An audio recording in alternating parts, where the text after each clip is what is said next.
Hello guys, आप सभी का स्वागत है मेरे यूट्यूब चैनल प्रजापति काला निकेतन में। और आप मेरे चैनल पर पहली बार है तो मेरे चैनल को सब्सक्राइब करें और बेल आइकन को प्रेस करें ताकि हर नोटिफिकेशन मूर्ति का पैर बांधा है बिल्कुल आसान तरीके से। तो चलिए हम वीडियो में आपको आगे दिखाते हैं। लेस्ट को जितना आवश्यकता होगी हम उतना प्यारा लेंगे, ठीक है।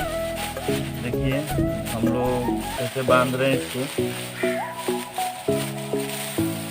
सबसे पहले इतना प्यारा थोड़ा सा लेके इसको ऐसे करके तो लंबा बना के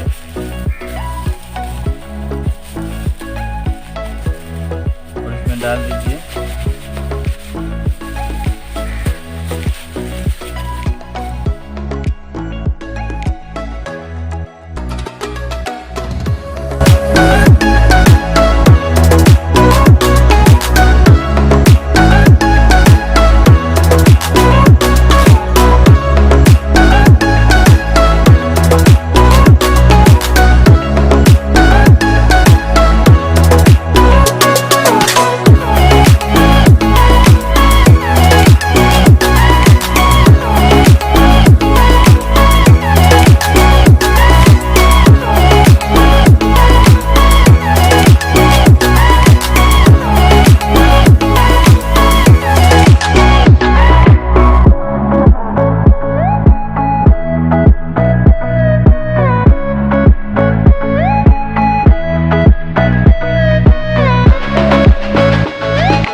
सेम दूसरा भी पैर बांध के आपको हम दिखाते हैं। उसी तरीके से हम लोग दूसरा भी पैर बांध लिए हैं। आज वीडियो में अभी तक के लिए इतना ही। मिलते हैं किसी नेक्स्ट वीडियो में नेक्स्ट टॉपिक के साथ। तब तक के लिए जय हिंद, वंदे मातरम।